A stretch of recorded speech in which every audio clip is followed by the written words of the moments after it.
Right. So, नमस्कार श्रोताओं, आप सबको हमारे सबके तरफ पारस का कैंसर सेंटर और पारस हॉस्पिटल की तरफ से नमस्कार। और इस सेशन में आप सबका स्वागत है। आज मेरे साथ में जो है डॉक्टर सीमा शर्मा हैं, जो हमारे गायनेकोलॉजिस्ट हैं और जो आपको परिचय देंगे ओवेरियन कैंसर क्यों होता है उसके बारे में और काफ़ी चीज़ें बात करेंगे। और साथ ही हमारे साथ में डॉक्टर पीयूष अग्रवाल हैं, जो सर्जिकल ऑन्कोलॉजिस्ट है हमारे हॉस्पिटल में, गायनी ऑन्कोलॉजी ये खुद भी देखते हैं एंड इनकी खासियत है कि हेरेनिक एंड गायनी ऑन्कोलॉजी देखते हैं। और आज का जो विषय है हमारा ओवेरियन कैंसर पे है। उससे पहले मैं आपको बता दूं कि पारस कैंसर सेंटर की तरफ से हमने एक सीरीज फेसबुक लाइव का शुरू किया था और वो सीरीज इज इट राइट, सो ये ब्रेस्ट कैंसर के बारे में शुरू किया था हमने। ब्रेस्ट कैंसर के बाद में फिर हमने हेड एंड नेक कैंसर्स और उसके बाद में ब्लड कैंसर्स यानी कि ल्यूकीमिया और लिम्फोमा, उसके बारे में जानकारी दी थी कि पेट के कैंसर, इंटेस्टाइन्स के कैंसर, ये पूरे डिस्कस किए थे, लिवर के कैंसर्स। एंड उसके बाद में यूरोलॉजी के कैंसर यानी कि किडनी और ब्लैडर और की सब ऐसे यूरिन से संबंधित ऑर्गन्स के बारे में कैंसर्स। एंड फिर उसके बाद में लंग कैंसर्स और थोरेसिक कैंसर्स, ये भी काफ़ी किया था हमने। उसके बाद में कुछ स्पेशल कैंसर किए थे जो इन सब में कवर नहीं होते हैं, जैसे कि बोन कैंसर है एंड स्किन कैंसर्स हैं, तरह तरह के स्किन कैंसर्स हैं और ब्रेन ट्यूमर्स, ये सब भी हमने किया था। और उसके बाद में हमने लास्ट वाला सीरीज में गायनेकोलॉजिकल कैंसर, जिसमें सबसे पहले हमने सर्वाइकल कैंसर का किया था, उसमें वैक्सीन्स का काफ़ी जिक्र किया था, बात किया था कि कैसे इसे प्रिवेंट किया जाए। उसके बाद में कल हमने बातचीत किया था एंडोमेट्रियल कैंसर, जिसमें डॉक्टर अलका भी थी हमारे साथ में। और आज हम लोग जो बातचीत करने जा रहे हैं ओवेरियन कैंसर। और जो भी सवाल हैं आपके मन में, ये सवाल ज़रूर हमें ईमेल से भेजें queries.parascancercenter@gmail.com इस पे, या ये व्हाट्सएप का नंबर दिया हुआ है, आप इसमें सेशन भेज सकते हैं। हमें खुशी है बताते हुए कि बहुत सारे सवाल आए थे और हमने एक स्पेशल सेशन किया था उस सवालों के साथ में, पूरे ब्रेस्ट कैंसर से लेकर के हर तरह के कैंसर के बारे में। तो आपको कोई भी शक है, कोई भी सजेशन है, कोई भी सुझाव है, कोई भी क्वेश्चन है, सवाल है, आप ज़रूर हमें लिखें, हमें बहुत खुशी होगी इसको देते हुए। और जितने भी हमारे सेशंस अभी तक हुए हैं वो सब हमारे फेसबुक पेज में हैं, अभी भी हैं, आप देख सकते हैं। और उसके बाद में हमें लिखिए आपको कैसे लगा, हमें खुशी होगी आपको अच्छा लगा। आपको कोई सुझाव है, हम ज़रूर उसको हम लोग अपने आपस में शामिल करेंगे। आज जो बातचीत करने जा रहे हैं ओवेरियन कैंसर, उसमें क्या क्या हम बात करेंगे। ओवेरियन कैंसर है क्या, होता कैसा है, किसको होता है ये, किसको रिस्क है ये, और हमारे कितना कॉमन है, इंडिया में खास करके कितना कॉमन है, और इसके सिम्टम्स क्या होते हैं, और इसको पहचान कैसे सकते हैं कि किसी को ओवेरियन कैंसर है, और क्या उसके लिए जैसे ब्रेस्ट कैंसर, सर्वाइकल कैंसर का स्क्रीनिंग है, ऐसे ओवेरियन कैंसर का क्या स्क्रीनिंग है या नहीं है, और ट्रीटमेंट क्या होता है, आजकल में नई चीज़ें क्या हो रही हैं, और कुछ अलग से इश्यूज़ हैं इसके साथ में जो इस चीज़ के बारे में बातचीत करेंगे। उसके बाद में प्रश्नोत्तर कुछ भी, जब तक अगर कोई सवाल आते हैं उसका हम लोग जवाब देंगे। सो डॉक्टर सीमा से शुरू करते हैं। ये ओवेरियन कैंसर, जो डॉक्टर सीमा थोड़े से ये बता दें कि ओवरी कहाँ होता है, कैसे होता है, उसके बाद में ओवेरियन कैंसर कैसे क्या होता है ये भी बता दें। जी, thank you doctor Rao, thank you doctor Piyush to welcome me for this session. What is ovary, पहले फर्स्ट वो डिसाइड करते हैं। एक फीमेल जेनाइटल ऑर्गन होता है। फीमेल जेनाइटल ऑर्गन में 3 हमारे पास स्ट्रक्चर्स होती हैं। एक यूट्रस है, 2 ट्यूब्स होती हैं और 2 ओवरीज होती हैं। तो ओवरी एक आलमंड लाइक स्ट्रक्चर होती है जो कि अंडेदानी है, जो कि एग्स प्रोड्यूसिंग ऑर्गन है। और इस ओवरी से जब इसकी जो सेल्स लाइनिंग होती हैं, they have 3 types of cells normally.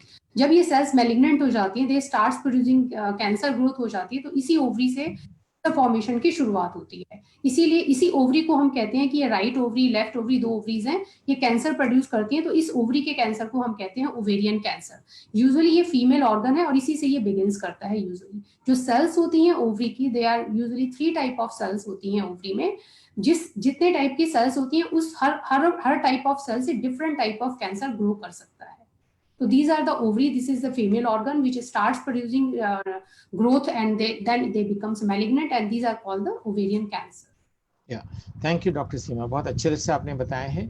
हमने परसों बात किया था सर्वाइकल कैंसर जो गर्भाशय के मुंह में था, और उसके बाद में कल हमने बात किया था एंडोमेट्रियल कैंसर, और जो अंडाकोश यानी कि ओवरीज होती हैं, ओवरीज के जो यूट्रस के बगल में ही होती हैं, और वो दोनों वहाँ पर हर महीने इनके जब साइकिल चलता है उसमें ओवरीज बनती हैं, जो ओवरीज फैलोपियन ट्यूब से यूट्रस में आती है, और इसके बाद में इनका फर्टिलाइजेशन होता है और स्पर्म की जब इनके साथ में मुलाकात होती है। तो ये जो ओवरी में है ये एक तरह का सेल नहीं है, डॉक्टर सीमा ने बहुत अच्छे तरह से बताया है। इसमें 3 तरह के सेल होते हैं और तीनों तरह के अलग अलग ट्यूमर्स होते हैं। हम आगे जाके देखेंगे कि ये तीनों जो है ट्यूमर अलग अलग प्रकार में अलग अलग एज में आते हैं, उनके सिम्टम्स अलग होते हैं, उनका ट्रीटमेंट अलग होता है।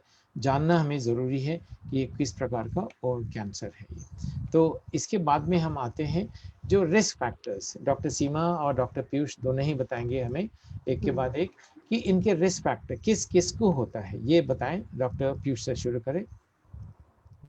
तो बेसिकली कैंसर यूजुअली चाहे ओवेरियन कैंसर हो चाहे अलग हो, ये डिपेंड करते हैं बेसिकली एज के ऊपर। सो ज्यादातर कैंसर जो है ओल्ड एज में ज्यादा कॉमन है।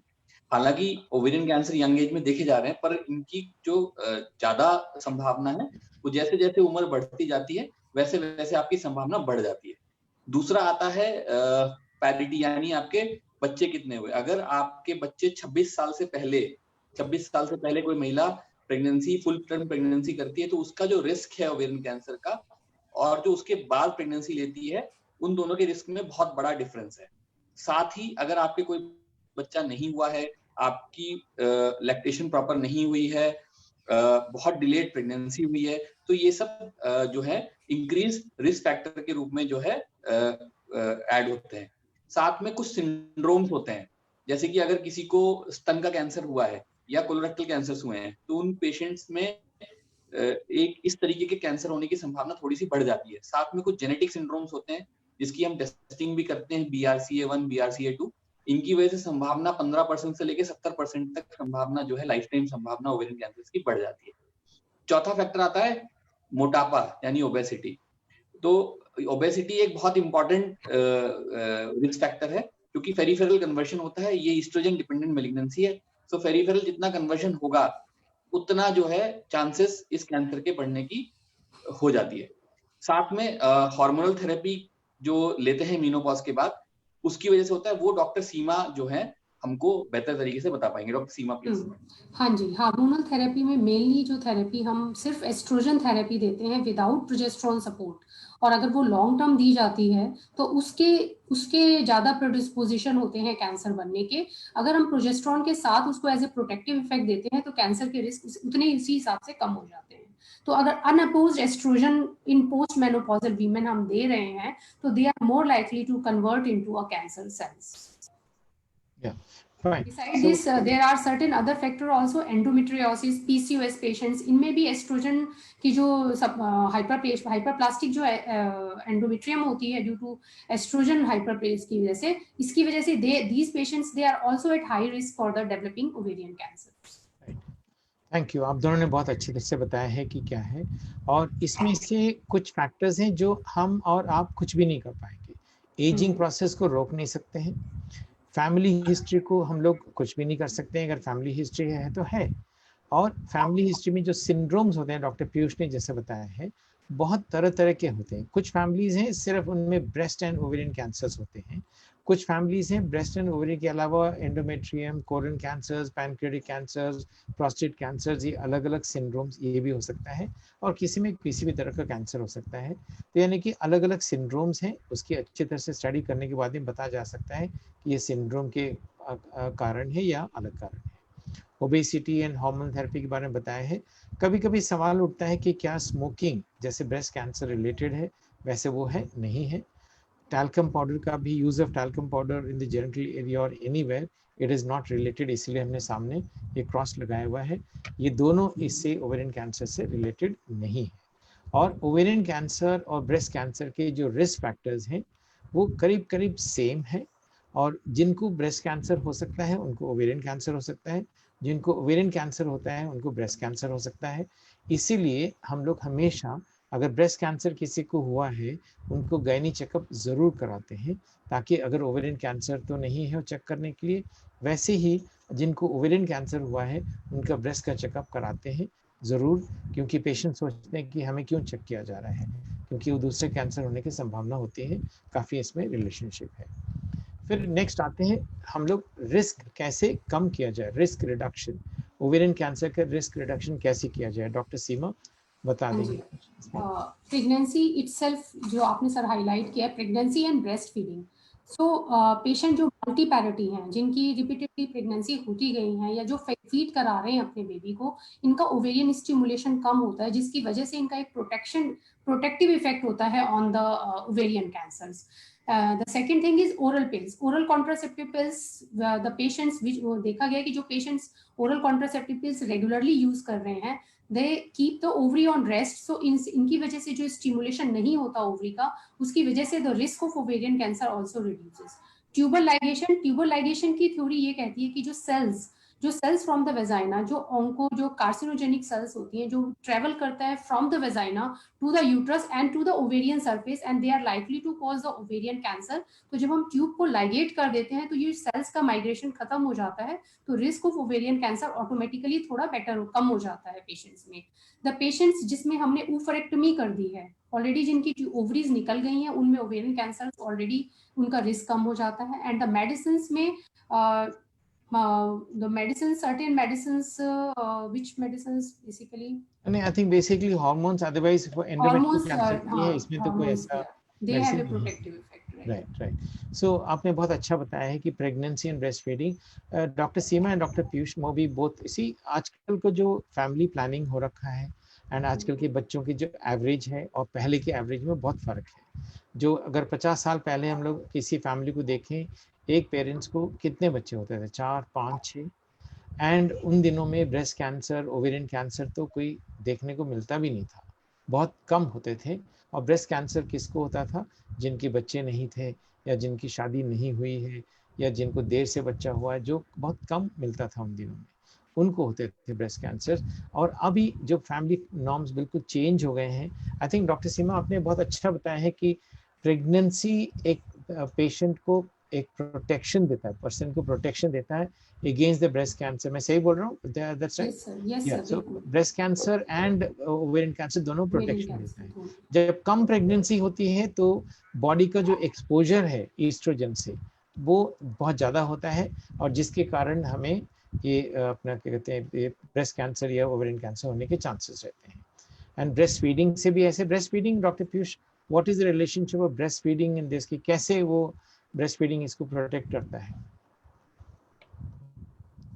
सर लैक्टेशन एक सर्टेन पीरियड ऑफ ड्यूरेशन जो होती है उस टाइम में एमिनोरिया होता है। So basically again it is related to the resting ovary. So जितना पीरियड ओवरी रेस्ट करेगी, जितना पीरियड ओवरी का स्टिमुलेशन नहीं होगा, जितने प्रोलॉन्ग होंगे, जितने भी पेशेंट के प्रेगनेंसीज होंगे और जितने लैक्टेशन होंगे, वो सारा ड्यूरेशन ओवरी को बेसिकली रेस्ट दे रहे हैं। तो उस ड्यूरेशन में जब ओवरी को रेस्ट मिलता है तो ये क्यूमुलेटिव जो पीरियड है ये आपके टोटल ईस्ट्रोजन एक्सपोजर के पीरियड में से हट जाता है। सो डेफिनेटली आपका जो है रिस्क रिडक्शन हो जाता है। Right, fine. And oral pills के बारे में डॉक्टर सीमा एक बताया था कि आपने oral pills are protective because they giving the rest to the ovaries and they protective for the ovarian cancer. Whereas at the same time, Dr. Piyush, you will watch me out. What is the effect of oral pills on the breast cancer? Breast cancers, it is increasing the risk of breast cancers. So इसीलिए oral pills को जो मतलब ये देखिएगा बड़ा it's a totally paradox. Oral pills अगर ladies लेती हैं for whatever reasons, then it is protective for the ovarian cancer because they become, उनकी ovulation नहीं होती है, so therefore they are protected. Whereas on the breast, the effect is reverse. उनको breast cancer होने का ज़्यादा खतरा होता है. So therefore, we would not advise oral pills for protection of the breast cancer, the ovarian cancer. And आपको मतलब उस चक्कर में आपको breast cancer के ज़्यादा chances हो, और खास करके जिनमें family history है of the breast cancer or ovarian cancer, any cancers for that matter, they should stay away from the oral pills because if breast cancer की risk बढ़ जाती है, it is not worth it. So therefore stay away from the oral pills. And आपको अगर family complete हो गई है, and if you want to stop the family thing, that you want to take protection against the expansion of the family, then tubal ligation and oophorectomy could be the choices. Do you agree with that, Dr. Seema? Yes sir, absolutely. Yeah, fine. So जहाँ पर and ये oophorectomy यानी कि ovaries remove करना बड़ा कठिन लगता है सुनने में, कहने में, बट ओवरेक्टमी जब ओवरीज निकाल देते हैं तो ओवरी होने का, ओवरिन कैंसर होने का सवाल ही नहीं उठता. So this is one thing which is recommended for some people at the moment. आज मतलब 2020 में हम लोग, इस साल तक अभी तक तो ये रिकमेंडेशन है जिनको ब्राका पॉजिटिव है, दिस इज एक ऑप्शन है. ब्राका पॉजिटिव है, फैमिली हिस्ट्री है, उनको ओवरेक्टमी उनके generally way recommend after 40-42 years, so that उनके दूसरे गलत इफेक्ट ना हो, और ओवरेक्टमी उनके लिए प्रोटेक्शन है. डॉक्टर सीमा ये भी बता दें कि अगर ओवरेक्टमी करते हैं यंग लेडीज में, what is the earliest age that we can recommend and what are the ill effects of doing the removing the ovaries? See, earliest stage usually nowadays we prefer कि अगर patient less than 50 year of age है, we usually preserve the ovaries, but वो patient का choice से है. हम उससे discuss करते हैं सारे क्या क्या प्रोन्स एंड कॉन्स हैं उसके, कि ओवरी निकालना है कि नहीं निकालना है. But after 50 we usually advised every patient कि that they go for the removal of the ovary. अगर वो समय से पहले अगर हम ओवरी को निकाल देते हैं, थोड़ा हार्मोनल सप्रेशन का इश्यूज आता है पेशेंट के अंदर, उसमें उसके जो मेनोपॉजल सिम्टम्स हैं, जो हॉट फ्लशेस हैं, ये बढ़ जाते हैं after the removal of the ovary if we remove it before 50 year of age. So हम पेशेंट को हमें काउंसिल करना पड़ता है वो सारे प्री मेनोपॉजल सिम्टम्स जो उसको अर्ली ऑनसेट हो सकते हैं. और अवॉइड करने के लिए हम यूजुअली सप्लीमेंट्स दे सकते हैं पेशेंट को एस्ट्रोजन के साथ प्रोजेस्टेरोन. राइट. सो जब ओवरीज निकाले जाते हैं उनका अच्छा असर भी होता है for ovarian cancer, but the same time breast cancer को भी प्रिवेंट कर सकता है. एंड साथ ही साथ कुछ इल इफेक्ट्स होते हैं जो हमारी मतलब लेडीज के बॉडी में होती है. Number 1 weakening of the bones. Number 2 is इनका जो हार्ट का प्रॉब्लम्स है, because oestrogens are protective, and then उनके हार्ट के प्रॉब्लम्स ज़्यादा हो सकते हैं, वेट बढ़ सकता है. तो ये कुछ साइड इफेक्ट्स हैं. उनको जो मेनोपॉज के बाद में जो सिम्टम्स होते हैं वो जल्दी हो जाते हैं एंड देन सडन होता है. So that is these are the side effects of the ovariectomy, ovaries निकालने का. तो इसको अच्छी तरह से डिस्कस करके ही ये करें. जो मेडिसिन का सवाल है to prevent the ovarian cancer, जो जिनके फैमिलीज में है ओवेरियन कैंसर या ब्रेस्ट कैंसर और जिनको ब्राका पॉजिटिव है, उनको कुछ मेडिसिन रिकमेंड करते हैं. कुछ अवेलेबल हैं, ऑप्शंस हैं, वो आप अपने ऑन्कोलॉजिस्ट से बात करके, basically they are anti estrogens and वो अगर लेते हैं तो उससे प्रोटेक्शन मिल सकता है. So that you have to discuss and how long, कितने साल तक लेना है, ये सब चीज़ें. नेक्स्ट है ओवेरियन कैंसर के स्टेजेस में. डॉक्टर पीयूष आप बताएंगे कि स्टेजिंग कैसे करते हैं हम लोग. मतलब कैंसर का हर एक जगह स्टेज होता है, ओवेरियन कैंसर का स्टेज भी थोड़ा बताएंगे प्लीज. सर श्रोताओं के लिए ग्रॉसली 4 पार्ट में हम डिवाइड करके जो है स्टेजेस बता देते हैं. Stage 1, 2, 3 and 4. सो स्टेज 1 में बेसिकली ट्यूमर इधर एक तरफ की ओवरी में है या दोनों तरफ की ओवरी में है, या जो है जो पेट में जो पानी भरा है उसमें वो सेल्स पॉजिटिव है. स्टेज 2 में वो ओवरी से निकल करके जो है उसकी सीडलिंग्स वो पेल्विस के अंदर ही है, नीचे के हिस्से में ही है, लेकिन वो फैलोपियन ट्यूब या यूट्रस पे उसकी जो है सीडलिंग्स आ जाती है.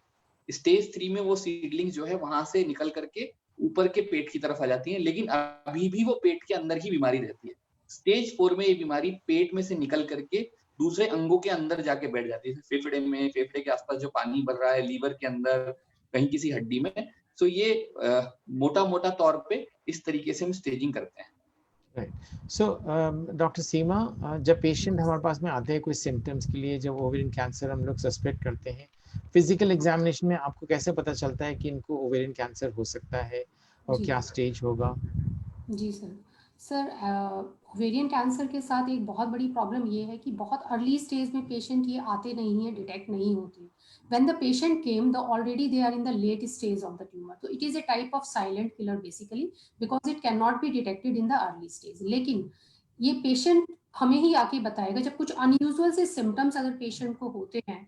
सपोज पेशेंट को ब्लॉटेडनेस लग रही है, एब्डोमिनल स्वेलिंग लग रही है, कुछ बैक पेन हो रहे हैं उनको, कुछ यूरिनरी फ्रीक्वेंसी प्रेशर सिम्टम आ रहे हैं, इस तरह के अगर कोई भी पेशेंट हो जो कि मेनोपॉजल स्टेज में है, जिसकी एज अबव 50 है, अबव 60 है, कोई भी एल्डरली पेशेंट अगर उसको इस तरह के कोई भी सिम्टम आ रहे हैं, दे केम टू अस परसिस्टेंटली, वो जो सिम्टम्स है उसकी वो परसिस्ट कर रहे हैं in spite of giving the treatment, so then they approach the doctor to for the checkup.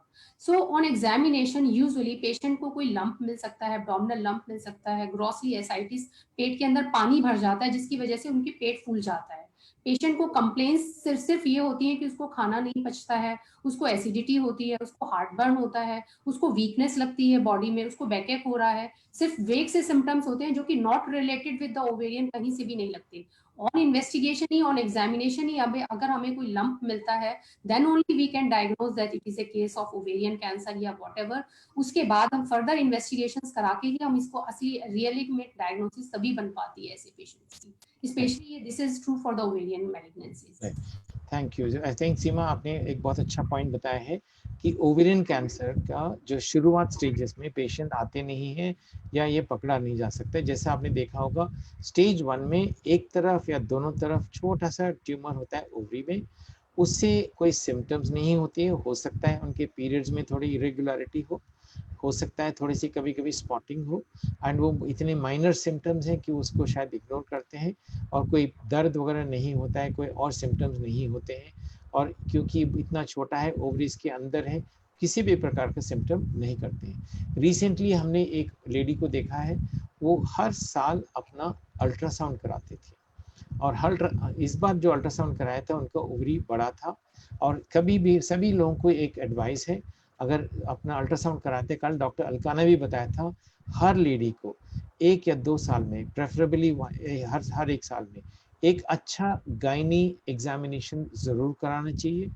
उससे सर्विक्स का कैंसर, एंडोमेट्रियम का कैंसर, ओवेरियन कैंसर या कोई भी प्रकार का कोई बीमारी, ये सब अच्छी तरह से डायग्नोस कर सकते हैं।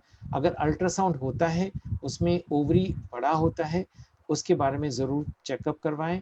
अगर खास करके मेनोपॉज यानी कि 45-55 के बाद में अगर ओवरी बड़ा होता है, उसका कारण कोई सिंपल नहीं होगा, आप ज़रूर चेक करवाएं। यंग लेडीज़ में 30-35 में ओवरी बड़ा हो सकता है, कोई फॉलिकल्स होते हैं, छोटे छोटे अंडकोश जो बड़े होते हैं वो नॉर्मल है, बड़े होते हैं फिर बाद में छोटे हो जाते हैं। बट 45 के बाद में ओवरी अगर बड़ा हो किसी भी प्रकार, पक्का चेकअप कराना चाहिए। और जब स्टेज 1 से आगे ये स्टेज 2 में आ जाता है, थोड़ा यूट्रस की तरफ बढ़ता है, हो सकता है यूरिन के ऊपर, जैसे डॉक्टर सीमा ने बताया, ये ब्लैडर के ऊपर प्रेशर पड़ता है, बार बार यूरिन जाने का मन करता है और थोड़ा थोड़ा यूरिन आता है, इरिटेशन होता है यूरिन में, ये सब सिम्टम्स आती हैं। और जैसे और भी बढ़ जाते हैं पेट के अंदर, ये सब छोटे छोटे बीज के जैसे पेरिटोनियम में पूरा अंदर पेट के अंदर फैल जाते हैं, वहाँ से पानी निकलता है और पानी इकट्ठा होता है, क्योंकि उसका ड्रेनेज का सिस्टम कुछ भी नहीं है। पानी इकट्ठा होने से वो धीरे धीरे पेट ऐसे बढ़ते रहता है। कुछ महीनों में ऐसा लगता है कि पूरा पेट पानी से भर गया है, और उनको सिम्टम्स होती हैं, यानी कि जैसे इनडाइजेशन, यानी कि खाना खाने के बाद में एकदम भरा हुआ पेट लगता है, पेट एकदम बढ़ते जा रहा है, कोई सोचते हैं तो तोंद आ रहा है, बट वैसा नहीं है, वो शायद उनको पेट में पानी भरता है। और कई बार 15 दिन, 1 महीना, 2 महीना, 3 महीने तो लेडीज़ इतना आसानी से निकालते हैं। जनरली हम लोगों से पूछे कि कितना महीनों से है आपको, वो 4-5 महीने, 6 महीने से कम हिस्ट्री तो होती ही नहीं है। तो कहने का मतलब ये तीनों स्टेज में सिम्टम्स बड़े धीरे धीरे होते हैं, और बदहजमी यानी कि इनडाइजेशन ये होना, पेट फूलना, कभी कभी उल्टी का मन करना, कभी खट्टी डकारा आना, ये सिम्टम्स होती हैं, जो वो पेंटोप्राजोल का टैबलेट लेते हैं उससे ठीक हो जाते हैं। Doctor Piyush, you have to say something? Sir basically most of the patient who have presented to us, इधर या तो वो अल्ट्रासाउंड किसी और चीज के लिए कराने गए थे, उसमें ओवेरियन मास दिख गया, या गांठ खुद ही इतनी बड़ी हो गई कि पेट में से बाहर निकल के आने लग गई, या पेट में पानी भर गया। कभी ऐसा नहीं होता है कि पेशेंट कोई स्पेसिफिक कंप्लेन लेकर के आया हो, और जब भी स्पेसिफिक कंप्लेन लेके आता है तो डिजीज या तो स्टेज 3 या अबव ही होता है। ठीक है, थैंक यू। एंड ये स्टेज कैसे पता लगाते हैं हम लोग, डॉक्टर सीमा? पहले जैसे पेशेंट आपके पास आया, उनको सस्पेक्ट कर रहे हैं हम लोग ओवेरियन कैंसर है, उनको स्टेजिंग कैसे करते हैं, क्या क्या टेस्ट करते हैं इनको? सबसे पहले तो सर बेसिक टेस्ट एक हम टीवीएस अल्ट्रासाउंड करा के देखते हैं। अगर अनडायग्नोज्ड केस है, हमें पता नहीं है ओवेरियन ट्यूमर का, हमें ऑन एग्जामिनेशन हमें कोई ओवेरियन सिस्ट या ओवेरियन पैथोलॉजी ऐसी कुछ लग रही है, जो कि ऑन क्लिनिकल एग्जामिनेशन बहुत बड़ी सिस्ट है एंड पेशेंट एल्डरली एज भी है, तो सबसे पहले तो एक अल्ट्रासाउंड, हम एक बेसिक अल्ट्रासाउंड करा के इसको देखते हैं कि साइज क्या है ट्यूमर का। और अगर हमें सस्पिशियस लगता है तो हम एक ट्यूमर मार्कर कराते हैं ब्लड टेस्ट में। बहुत सारे ट्यूमर मार्कर्स होते हैं, जिसमें सबसे इंपॉर्टेंट एक CA-125 ट्यूमर मार्कर होता है, जिसको हम ब्लड टेस्ट में करा के कंफर्म करते हैं कि ये कैंसर ही है या बिनाइन ट्यूमर है। ये तो दो बेसिक टेस्ट है। इसके अलावा अदर ट्यूमर मार्कर में HE4 ट्यूमर मार्कर भी होता है। तो दो जो स्पेसिफिक है ओवेरियन ट्यूमर्स के लिए, वो ट्यूमर मार्कर हम करा के देखते हैं। अगर हमें डाउट लगता है तो फिर उसके बाद हम कंफर्मेशन के लिए बाद में MRI और PET CT वगैरह करा के कंफर्म करते हैं। राइट। सो इस तरह से हम लोग स्टेजिंग करते हैं, यानी कि पहले तो एग्जामिनेशन गायनेकोलॉजिकल एग्जामिनेशन होता है, उसके बाद में अल्ट्रासाउंड जो ट्रांसवेजाइनल होता है, उससे पता लगता है। MRI abdomen and CT scan of the abdomen, दोनों में से कोई भी किया जा सकता है। एंड साथ ही साथ चेस्ट का इवैल्यूएशन बहुत ज़रूरी है, क्योंकि ये लंग्स के बाहर जाते हैं पानी, जैसे डॉक्टर पीयूष बता रहे थे कि ज़्यादातर लंग्स के बाहर जाते हैं पानी में, वो बहुत कॉमन है और उसको स्टेज 4 कहते हैं। उसको जानना ज़रूरी है, क्योंकि स्टेज जानना बहुत ज़रूरी है। तो ये तो सब हो गया स्टेजेस। इसके बाद में फिर हम लोग आते हैं सिम्टम्स के बारे में कि क्यों इसका। और ये एक चीज़ बता दें कि स्टेज 1 एंड 2 बहुत अच्छी तरह से क्योर हो सकते हैं। 75 to 80% of the patients can be cured in stage 1 and 2. Stage 3 में लगभग 50 से 60% का क्योर हो सकता है, एंड स्टेज 4 में less than 10% can be cured. So जितना जल्दी इस बीमारी को हम लोग पकड़े उतना ही अच्छा है। एंड स्टेज 3 एंड 4 बहुत लेट आते हैं पेशेंट, एंड ज़्यादातर पेशेंट उसी में आते हैं। डॉक्टर सीमा अभी बता रहे थे कि सिम्टम्स क्या है, हम लोग सभी बता रहे थे। एक सौ थकावट है, और भी एक बार एलॉबरेट करेंगे डॉक्टर सीमा सिम्टम्स के बारे में। Sir head to toe different symptoms आपने शो किए हुए हैं। इसमें सबसे ज्यादा मोस्ट कॉमन पेशेंट को फैटिगनेस होती है, इंडाइजेशन होता है। तो जब भी पेशेंट कुछ खाता है, उसको या तो एकदम खाने के बाद तुरंत फुलनेस लगने लगती है, या एसिडिटी या बर्निंग जैसे डिस्कम्फर्ट रहेगा, क्योंकि ऑलरेडी पेट में ट्यूमर की वजह से साइज जो है इतना ज्यादा ट्यूमर का हो जाता है, एसाइटिस है, ग्रोथ, पानी भर जाता है पेट के अंदर, उसकी वजह से बहुत थोड़ा सा खाने के बाद तुरंत पेशेंट को फुलनेस का एहसास होता है।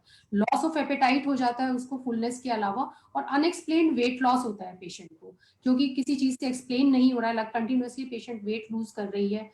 ब्लॉटेडनेस एक तरह की फीलिंग आती है हमेशा गैस में, जैसे उसका गैस से जैसे पेट भर गया है। कुछ पेंटासिड्स लेते हैं, रिलीफ हो जाता है, फिर again this symptoms recur several times. And due to the pressure, क्योंकि पेशाब की थैली बिल्कुल एकदम जो अंडेदानी अंडकोश के बिल्कुल सामने, यूट्रस के बिल्कुल सामने होती है, तो जैसे ही साइज बढ़ता है वो प्रेशर पड़ता है पेशाब की थैली के ऊपर, जिसकी वजह से पेशेंट को अर्जेंसी होती है। फ्रीक्वेंसी एंड अर्जेंसी दोनों सिम्टम्स, उसको यूरिन पास करने की बार बार इच्छा होती है। एंड ऑल्टर्ड बावल हैबिट होती है। ऑल्टर्ड बावल हैबिट मीन्स कभी पेशेंट को लूज मोशन होने लगते हैं, कभी पेशेंट को कॉन्स्टिपेशन की तकलीफ होने लगती है। तो दीज आर द सिम्टम्स। और दूसरा सबसे इंपॉर्टेंट, पेल्विक पेन में ग्रॉस पेल्विक पेन डिस्कम्फर्ट उसको हमेशा लोअर पार्ट में रहता है, जो उसको हमेशा एक परसिस्टेंटली फीलिंग आती है कि बैक पेन हो रहा है, बैक पेन हो रहा है, और जो रिलीफ नहीं होता यूजुअली पेन किलर्स देने के बावजूद भी। तो मोटा मोटी ये सारे सिम्टम्स वेग होते हैं, जो कि किसी भी चीज से, किसी भी गैस्ट्रिक से कंफ्यूज कर देते हैं पेशेंट, और उसको इग्नोर करते रहते हैं बहुत समय तक। जी सर। थैंक यू, बहुत अच्छे से आपने बताया है कि ये चीज। Piyush, anything you want to add? Sir doctor Seema ने कवर कर लिए मोस्टली सिम्टम्स, क्योंकि ज्यादातर जो आती हैं, मेन सबसे कॉमनेस्ट प्रॉब्लम इज ब्लोटिंग। वो पहले तो ये सोचते हैं कि जो है शायद वजन बढ़ रहा है, फिर धीरे धीरे उन्हें समझ में आता है कि वजन नहीं बढ़ रहा है, ये पेट फूल रहा है। सो वो जो मोस्ट कॉमन प्रेजेंटेशन हमारे पास जो आ रही है वो है एसाइटिस के साथ। दूसरा इंसिडेंटल, जैसा मैंने बताया था कि वो कोई और सिम्टम्स हैं जिसकी वजह से अल्ट्रासाउंड कराया कि इंडाइजेशन है, या गांठ बड़ी हो गई है, नीचे प्रेशर डाल रही है, मोशन में कोई दिक्कत हो रही है, यूरिनरी कोई सिम्टम हो रहा है, उसकी वजह से किसी डॉक्टर ने अल्ट्रासाउंड कराया, उसमें गांठ दिख गई। Right, so very true. And then कई बार जो पेशेंट आते हैं, बहुत सारा पानी भर के आता है पेट में, जब उनसे पूछते हैं आप कितने दिन से बीमार है, पूरे को पूरे सब लोग एक चीज बोलते हैं कि सर 2 हफ्ते में हुआ है, इससे पहले बिल्कुल ठीक थी। अब उसके बाद में मैं पेशेंट से पूछता हूँ आपको इससे पहले कोई था? नहीं जी, हमको एसिडिटी तो 1 साल से है, और हम लोग गोली खाते रहते, बिल्कुल ठीक होता है। एसिडिटी के अलावा मेरे को कोई प्रॉब्लम नहीं है। अच्छी तरह से ये समझें कि जो एसिडिटी का सिम्टम था वो 1 साल से जिनको हो रहा था, वो उसका कारण ही ये था। अब ये बढ़ते बढ़ते बढ़ते बढ़ते अभी पानी भर के ये स्टेज 3 या स्टेज 4 में आ गया है। ये आप जान ले कि ये एसिडिटी जो होता है लेडीज़ में, खास करके 40-45 में, जिनको पहले एसिडिटी का प्रॉब्लम नहीं था, एकदम शुरू हो गया है। आप इसके बारे में डिस्कस करें, अपने गायनेकोलॉजिस्ट के पास में जाएं, चेकअप करा लें, और साथ ही साथ अगर ज़रूरत पड़े तो एंडोस्कोपी भी करा लें, क्योंकि एसिडिटी के कारण बहुत सारे होते हैं, पेट का कैंसर और बहुत सिंपल गैस्ट्राइटिस बहुत सारे होते हैं। तो अपने जाके डॉक्टर से अपने चेकअप करवाएं, राइट। एंड इसके बाद में हमने ये भी बताया था कि स्टेज 1 में 2 में क्या क्या सर्वाइवल होते हैं। जैसे स्टेज 1 में बताया था कि 92% क्योरेबल है, स्टेज 2 में 70% है, स्टेज 3 में 40, और जो आजकल ये 50% तक हो गया है। एंड देन स्टेज 4 में 10-20% से ज़्यादा क्योर नहीं हो सकते हैं। एंड सिर्फ 15% लोग अर्ली स्टेजेस में स्टेज 1 और 2 में आते हैं। डॉक्टर पीयूष कई बार बता चुके हैं इस बार में कि ये बहुत कम लोग होते हैं स्टेज 1 और 2 में आते हैं, जनरली स्टेज 3 एंड 4 में आ जाते हैं पेशेंट्स। और इनका जो फर्स्ट स्टेज में 90% 5 ईयर सर्वाइवल है, लेट स्टेज में 17% है, और इसीलिए बहुत ज़रूरी है कि हम लोग इसको जल्दी पहचानें, आप जल्दी पहचानें, और ताकि आपको ही फ़ायदा हो इस चीज़ से। और स्क्रीनिंग के बारे में तो डॉक्टर सीमा आप बताएं कि, और डॉक्टर पीयूष बाद में, जो ये तो कहेंगे कि भाई ओवेरियन कैंसर, तो वो आपसे सबसे बड़ा सवाल है, डॉक्टर साहब हम जाने कैसे, हम क्या टेस्ट कराएं पहले पता करने के लिए, तो आपका क्या जवाब होगा doctor Seema? Sir after the examination जो फर्स्ट टेस्ट है ओवेरियन कैंसर के लिए, after the ultrasound also tumour marker होता है CA-125, जो कि बहुत ही स्पेसिफिक है फॉर द ओवेरियन ट्यूमर के लिए। CA-125 के अलावा कुछ अलग ट्यूमर मार्कर्स भी होते हैं, लाइक HE4 होता है। इसके अलावा कुछ स्पेसिफिक ट्यूमर्स होते हैं जो कि जिसमें some other tumour markers positive होते हैं, like alpha fetoprotein, beta SCG। These are the other tumour marker जो कि दूसरे टाइप के ओवेरियन ट्यूमर में पॉजिटिव हो सकते हैं। ठीक, हाँ जी सर, जी। या थैंक यू डॉक्टर सीमा। तो डॉक्टर पीयूष ये बता दें कि स्क्रीनिंग यानी कि पेशेंट को कोई तकलीफ नहीं है, उनके घर में या उनके सिस्टर्स को, किसी मदर को कोई था कैंसर, ओवेरियन कैंसर, और वो जानना चाहती है लेडी कि भी इनको ओवेरियन कैंसर है या नहीं, इसके लिए कोई स्क्रीनिंग है? जैसे ब्रेस्ट का स्क्रीनिंग सुनते हैं हम लोग, सर्वाइकल कैंसर का स्क्रीनिंग सुनते हैं, ऐसे ही कोई ओवेरियन कैंसर का भी स्क्रीनिंग होता है? Sir ovarian cancer basically screening word जो है वो बेसिकली यूज होता है उन पॉपुलेशन के लिए कि जिनमें कोई सिम्टम नहीं है, फिर भी हम कैंसर को अर्ली स्टेज में डायग्नोज करना चाहते हैं। लेकिन ओवेरियन कैंसर एक ऐसी बीमारी है जिसकी तादाद अभी भी हालांकि बढ़ रही है पर बहुत कम है। सो मास स्क्रीनिंग नाम की कोई चीज ओवेरियन कैंसर के लिए हम लोग ना तो एडवाइस करते हैं, ना अभी तक इन वो है कि अभी प्रैक्टिस में नहीं है। बट हाँ, जिन पेशेंट में रिस्क ऑफ कैंसर ज्यादा है, जैसे कि किसी को ब्रेस्ट ओवेरियन कैंसर सिंड्रोम है, किसी की फैमिली में हिस्ट्री है, किसी की BRCA पॉजिटिव है, so serial ultrasound and CA-125, serial CA-125 at an interval of 1 year. So these will suffice, क्योंकि constantly हम उनको markers को observe करते रहते हैं, and they are good enough to give us an idea whether some changes are right. So yeah, I think yeah, now you're back. Okay, बीच में आपकी आवाज कट गई थी doctor Piyush. Right. So screening. Yeah, please go ahead. So screening is basically for those patients जिनमें कोई symptoms नहीं है, और यूजुअली जिसकी प्रोबेबिलिटी जिस कैंसर की बहुत ज्यादा होती है। ओवेरियन कैंसर दो इनका इंसिडेंस बढ़ रहा है, पर अभी भी इतना नंबर नहीं है कि मास स्क्रीनिंग के लिए एडवाइस की जा सके। सो इनकी जो भी हम इन्वेस्टिगेशन वगैरह एडवाइस करते हैं वो उन पेशेंट ग्रुप में है जिनमें की रिस्क ज्यादा है, जैसे कि जिनमें हेरिडिटी कोई सिंड्रोम है, जिनमें की BRCA1 पॉजिटिव है, फैमिली हिस्ट्री है, उनमें ultrasound, serial ultrasound and serial CA-125, ये दो इन्वेस्टिगेशन करा करके हमें देख सकते हैं कि कोई चेंजेस हो रहे हैं या नहीं हो रहे बॉडी में। राइट, या थैंक यू। सो जैसे ब्रेस्ट कैंसर और सर्वाइकल कैंसर के लिए स्क्रीनिंग होता है, डॉक्टर पीयूष ने बहुत अच्छे तरह से बताया कि ओवेरियन कैंसर के लिए नॉर्मल बंदों के लिए ऐसा कोई स्क्रीनिंग प्रोग्राम नहीं है, सिर्फ इंडिया में नहीं, कहीं पे भी दुनिया में इसके लिए रिकमेंड नहीं करते हैं। बट जिनके पास में फैमिली हिस्ट्री है या जिनका ब्रोका म्यूटेशन पॉजिटिव है, वो अपने स्क्रीनिंग पे जा सकते हैं। उसके बारे में पूरे देश में और पूरे वर्ल्ड में भी थोड़े से अलग अलग ओपिनियंस हैं। कोई बोलते हैं कुछ नहीं करना है, बट चेकअप कराना, ultrasound, tumour markers, transvaginal ultrasound. Transvaginal ultrasound इसीलिए करते हैं, नॉर्मल अल्ट्रासाउंड से ओवरी शायद अगर छोटा सा कोई ट्यूमर हो मिस हो सकता है, और वेजाइना में अल्ट्रासाउंड करके प्रोब रख के अल्ट्रासाउंड करते हैं, उससे ओवरी की इमेजिंग अच्छी तरह से होती है, तो उसको मिस करना बहुत मुश्किल है और अच्छी तरह से, बड़ा सिंपल सा है, इसे कोई प्रॉब्लम नहीं होती है, कोई चोट नहीं लगती है, आराम से इसका ट्रांसवेजाइनल अल्ट्रासाउंड होता है जिससे पता लग सकता है, खास करके जो जिनके अंदर फैमिली हिस्ट्री है। क्या कोई ब्लड टेस्ट है, ये बहुत बहुत कॉमन सवाल है। आप ब्लड टेस्ट करके पता क्यों नहीं लगा सकते कि मेरे कैंसर है या नहीं है, या मुझे कोई कैंसर होने की संभावना है या नहीं है। और आजकल जैसे जीन्स टेस्ट करते हैं, बड़ा कॉमन सवाल है, आप ये पता कर लो ना हमें कोई जीन्स है कि नहीं, या हमें पता चलेगा कि कैंसर है कि नहीं। शायद ये 5 साल के बाद में कुछ टेस्ट आएंगे, जीन्स का टेस्ट हो, चाहे वो डीएनए प्रोडक्ट्स हो। अगर कैंसर सेल जब बढ़ रहे होते हैं तो उनका कुछ प्रोडक्ट्स रिलीज होते हैं ब्लड में और यूरिन में, हो सकता है उनका टेस्ट करके हम लोग पहले से ही पता लगा लें कि इनको कैंसर होने वाला है, इनको कैंसर होने की संभावना है। फिलहाल कोई अभी टेस्ट नहीं है, बहुत इंटेंसिव इसके बारे में रिसर्च चल रही है। नेक्स्ट आता है ओवेरियन कैंसर का ट्रीटमेंट। सो डॉक्टर पीयूष, आप बता दें कि जब पेशेंट को कैंसर का स्टेज हो जाता है, कि मान लीजिए दूसरा स्टेज है, तीसरा स्टेज है, आप इसके ट्रीटमेंट का कैसे फैसला करते हैं कि क्या करना चाहिए? तो बेसिकली हमारा जो भी पेशेंट का प्रेजेंटेशन पे स्टेज होती है, उसके हिसाब से डिसाइड करते हैं कि हमें ट्रीटमेंट करना क्या है।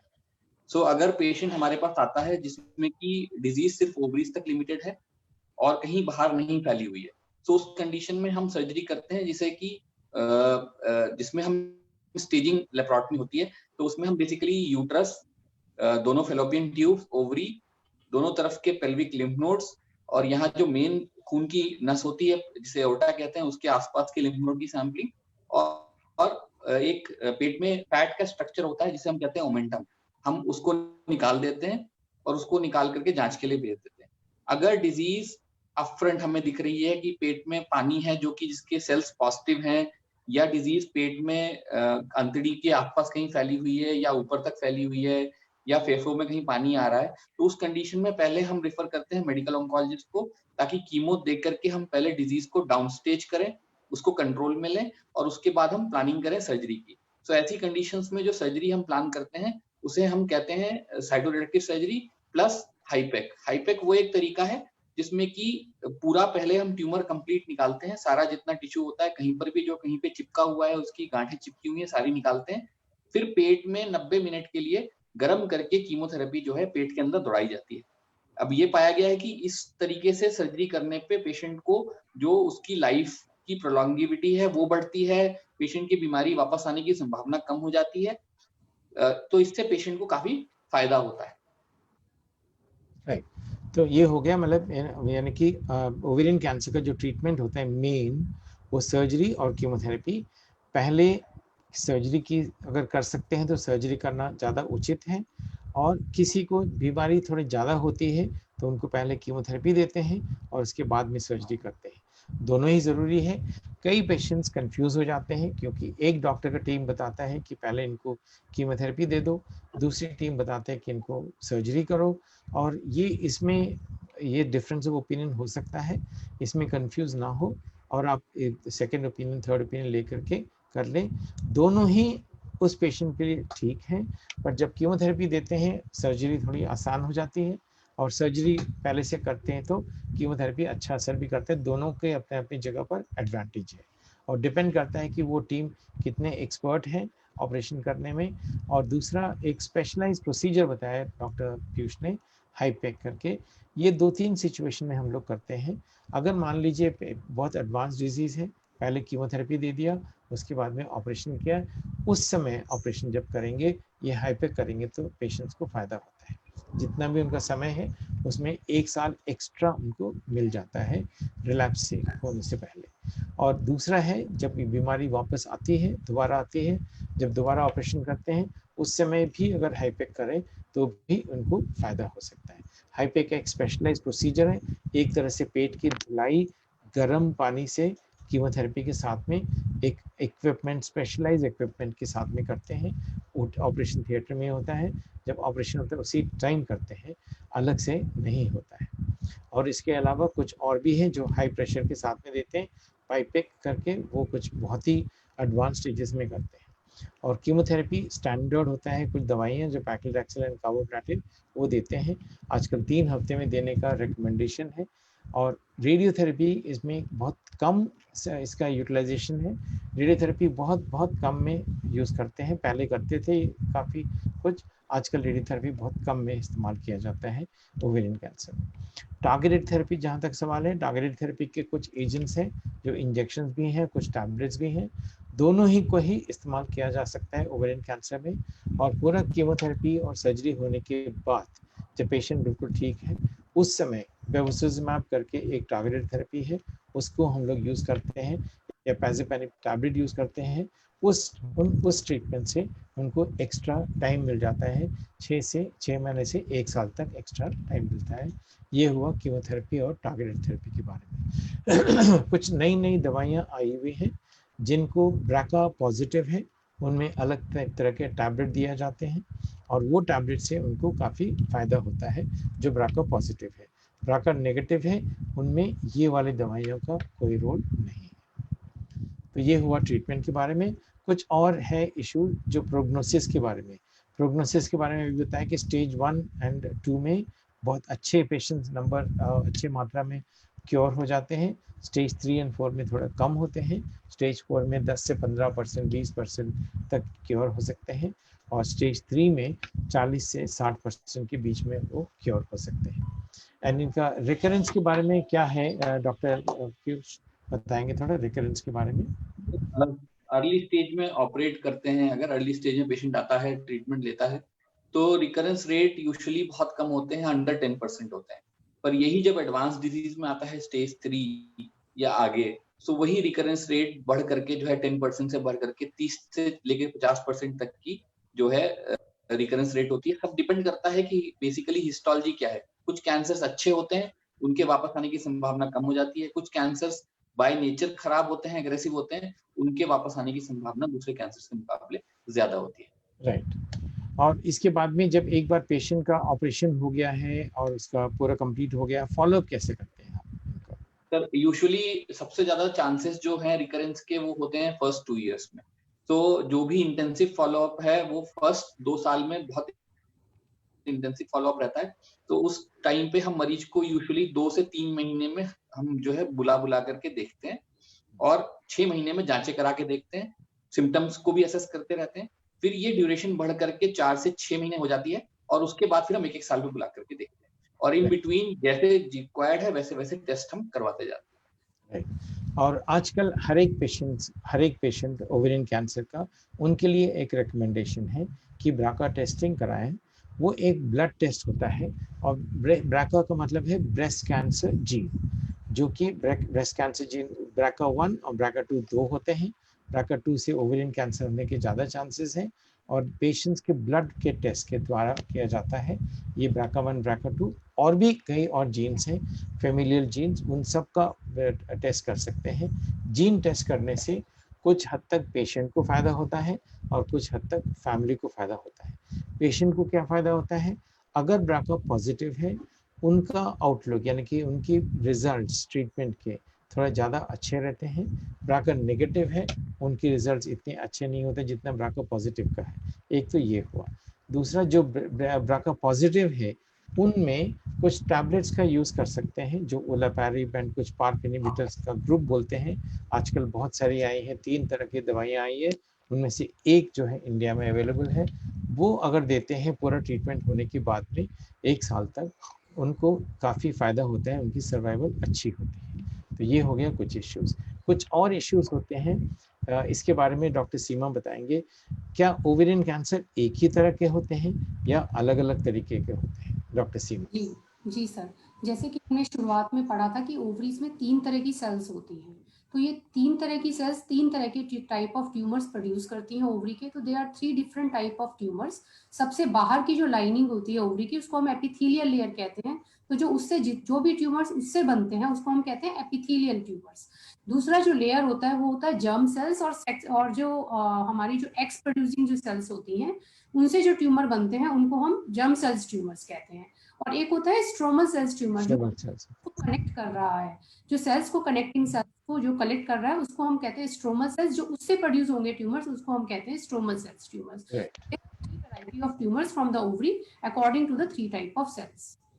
Right, so thank you. I think आपने बहुत अच्छे तरह से बताया 3 तरह का टिश्यू होते हैं ओवरी में, एपिथेलियल और germ cell and stromal cell. तीनों से अलग अलग किस्म के ट्यूमर होते हैं, तीनों का अलग अलग स्टेजिंग, अलग अलग प्रोग्नोसिस, अलग अलग ट्रीटमेंट होता है।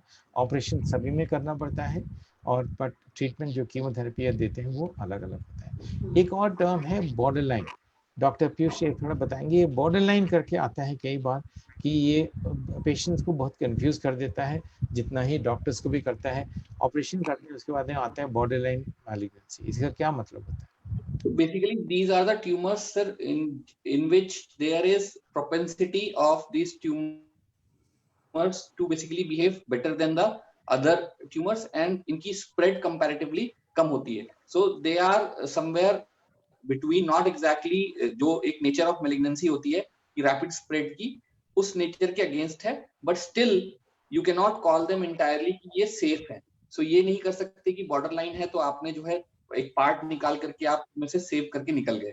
जो भी आपको करना है वो काम कंप्लीट करना है, बट ट्रीटमेंट जो आफ्टर ट्रीटमेंट है प्लस प्रोटोकॉल ऑफ ट्रीटमेंट है वो entirely changes from the compared to the other epithelial tumour जो कि मोर एग्रेसिव होते हैं। Right, so thank you. Borderline tumour में कीमोथेरेपी की जरूरत नहीं होती, उसका टोटल ट्रीटमेंट होता है ऑपरेशन। और एक पॉइंट इसमें और होते यंग लेडीज में होता है, क्या उनको हम लोग फर्टिलिटी प्रिजर्वेशन इनकी ओवरीज रख सकते हैं? सो पहले इस सवाल पे जाते हैं, but fertility preservation ovarian cancer में कब कब कर सकते हैं, कब कब करना चाहिए और कैसे करते हैं, डॉक्टर सीमा बताएंगे। हाँ जी sir, fertility preservation ovarian cancer के पेशेंट में डिपेंड करता है कि ओवेरियन कैंसर किस स्टेज पे आपके पास आया है, किस एज ग्रुप का है वो, और उसका लोकेशन क्या है, सिंगल ओवरी में है या दोनों ओवरीज में है। It all depends on the staging and the location of the tumour. Usually जो यंग पेशेंट्स हैं जो ओवेरियन ट्यूमर के साथ प्रेजेंट कर रहे हैं, जिनके अभी इश्यूज नहीं है, फैमिली अभी कंप्लीट नहीं हुई है, उन केसेस में ये फर्टिलिटी प्रिजर्वेशन का इशू ज्यादा आता है। मोस्ट ऑफ द पेशेंट में ये एल्डरली एज में होते हैं तो वहां पे ये इशू नहीं होते, लेकिन यंग एज में जब सिंगल ओवरी में अगर इन्वॉल्व है तो हम इसको फर्टिलिटी प्रिजर्व के लिए हम ओवेरियन टिश्यू को हम प्रिजर्व कर सकते हैं।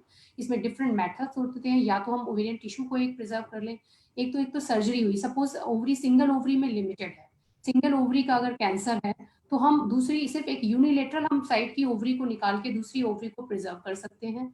उसमें सपोज पेशेंट को हमें कीमो वगैरह देनी है तो हम उससे पहले उससे डिस्कस कर सकते हैं बिफोर स्टार्टिंग कीमोथेरेपी, हम उसके ओवेरियन टिश्यूज को उस साइड को हम उसको प्रिजर्व कर सकते हैं सो दैट वो बाद में उसके लिए यूज हो जाए फर्टिलिटी के लिए। ऐसे पेशेंट्स में हम लोग सारा का सारा पहले ही काउंसिल करते हैं बिफोर गिविंग कैंसर ट्रीटमेंट, क्योंकि विद कैंसर ट्रीटमेंट जब सर्जरी हम करते हैं, जब हम कीमोथेरेपी करते हैं तो ओवेरियन सेल्स को वो डैमेज करता है, उससे वो डिस्ट्रॉयड होती हैं। तो before we are going for everything, before we are going for surgeries in the young patient और chemo in the young patient, we should discuss everything with the young patients. Thank you. I think very nicely आपने बहुत अच्छे तरह से बताया doctor सीमा कि ovarian cancers में कुछ लिमिटेड स्टेजेस में यंग पेशेंट्स में जिनको आगे फैमिली बढ़ाना है और वो क्योरेबल स्टेज में है तो हम प्रिजर्वेशन की वो कर सकते हैं। अलग अलग तरह जो डॉक्टर सीमा ने बताया है और वो अच्छी तरह से समझ के डिस्कशन करके फिर आप फैसला करना है कि इस तरह से हम लोग जाएंगे। दूसरा है कि ये जो स्क्रीनिंग होता है, स्क्रीनिंग के बारे में हम लोग बात कर चुके हैं, बट मान लीजिए कि एक फैमिली में एक पेशेंट को कैंसर हो गया, ओवेरियन कैंसर, उन फैमिली मेंबर्स को होता है, हमें तो नहीं होगा, तो उनके लिए क्या हमारी एडवाइस रहेगी डॉक्टर पीयूष? तो बेसिकली अगर किसी पेशेंट में under the age of 50 breast cancer होता है या ओवेरियन कैंसर होता है, या पेशेंट में एक ही पेशेंट में 2 कैंसर्स होते हैं जैसे ब्रेस्ट और ओवेरियन कैंसर होता है, तो इन पेशेंट में हाई प्रोपेंसिटी होती है कि ये जेनेटिक सिंड्रोम के अंडर ये पेशेंट है और ये इंडेक्स केस है। सो उस पेशेंट का जो फर्स्ट डिग्री रिलेटिव है, यानी कि उनके सिस्टर्स, उनके खुद के बच्चे और उनके बच्चों के बच्चे, इन सब, चाहे वो मेल हो चाहे वो फीमेल हो, इनको हम एडवाइस करते हैं कि आप जो है अपनी BRCA टेस्टिंग कराइए। एंड उस टेस्टिंग के हिसाब से जो भी रिजल्ट आता है उसके अकॉर्डिंग हम एक डिवाइस करते हैं, फॉर्मुलेट करते हैं प्लान उनके लिए। सो जरूरी नहीं है कि हम उसमें उनको ये एडवाइस करें कि आपके क्योंकि प्रोपेंसिटी ज्यादा है तो आप अपना ऑर्गन रिमूव करवा ही लो। उसमें ये भी होता है कि आप उसे क्लोज स्क्रीनिंग में रखो, पेशेंट को क्लोज ऑब्जर्वेशन में रखो, सो दैट कोई अर्ली स्टेज में मैलिग्नेंसी आए तो तुरंत हम उसे पकड़ करके जो है हम उसका ट्रीटमेंट कर सकते हैं। Very good, thank you. अच्छी तरह से बताया है कि किसी फैमिली में अगर ओवेरियन कैंसर है, उनको सबसे पहले एडवाइस है कि बाकी लेडीज को अपनी जाके स्क्रीनिंग करा ले, अपने आप करा ले, पूरी जांच करा ले गायनेकोलॉजिस्ट से। एक तो वो, दूसरा जिनमें बहुत फैमिली हिस्ट्री स्ट्रांग है उनको जेनेटिक टेस्टिंग करा लेना चाहिए। पहले पेशेंट का हो, पेशेंट का पॉजिटिव है तो जाके कराएं। अगर किसी वजह से पेशेंट में नहीं हो सकती है या वो जीवित नहीं है, फिर अब अपना करा ले। ये एग्जाम्पल आपको मैं बता दूं, जो फिल्म एक्ट्रेस है फेमस वर्ल्ड में, एंजेलिना जोली, उन्होंने ये करवाया था। और वो खुद पेशेंट नहीं थी, उनकी मदर को और उनकी ग्रैंड मदर को ओवेरियन कैंसर और ब्रेस्ट कैंसर थे। तो उन्होंने जब BRCA1 एंड BRCA2 टेस्टिंग कराया, उसमें ये देखा गया कि उनके दोनों पॉजिटिव थे, और जिसके कारण उनको ओवेरियन कैंसर या ब्रेस्ट कैंसर होने की संभावना काफ़ी थी। तो उन्होंने कहा है कि मुझे कैंसर चाहिए ही नहीं, तो इसीलिए उन्होंने अपने ओवरीज निकाल लिया है, पहले ब्रेस्ट निकाल लिया है, रिकंस्ट्रक्शन कराया है। उसके बाद में जब उनकी फैमिली कंप्लीट हो गई 40 साल के बाद में, उन्होंने अपना ओवरीज का ऑपरेशन कराया निकालने का। सो तरह तरह के जो अपने अपने सोल्यूशन निकालते हैं पेशेंट, जिनमें जेनेटिक टेस्ट पॉजिटिव होता है। फर्टिलिटी प्रिजर्वेशन के बारे में डॉक्टर सीमा ने बहुत अच्छी तरह से आपको बता दिया है। इसके बाद में कोई भी किस्म का सवाल है ओवेरियन कैंसर में या किसी भी कैंसर में, आप इसमें इस पते पे जो ईमेल कीजिए या इस नंबर पे व्हाट्सएप मैसेज दे दीजिए। और आपने अगर पुराने सेशंस हमारे देखे नहीं हैं, आप ज़रूर देखें, जाके पारस हेल्थ केयर फेसबुक पेज में उसको लाइक कर सकते हैं, और लाइक कीजिएगा तो हमें बहुत पसंद आएगा, अच्छा लगेगा। और आपके कोई सुझाव हैं, कोई कमेंट्स हैं, कोई सजेशंस हैं, आप बिल्कुल उसमें लिखिएगा, ताकि हम नेक्स्ट टाइम के लिए इम्प्रूव करेंगे। तो इसके साथ ही हम लोग सब आज आपसे विदा लेते हैं। Thank you very much doctor Seema and doctor Piyush, बहुत अच्छी तरह से आपने लोगों को, दर्शकों को बताया है। आशा करते हैं कि इससे आपको काफ़ी फ़ायदा होगा, और कोई भी ये वाले सेशन आप दोबारा या अपने फ्रेंड्स को भी रिकमेंड कर सकते हैं पारस हेल्थ केयर फेसबुक पेज में। आप सबसे बोलते हैं thank you very much and नमस्कार।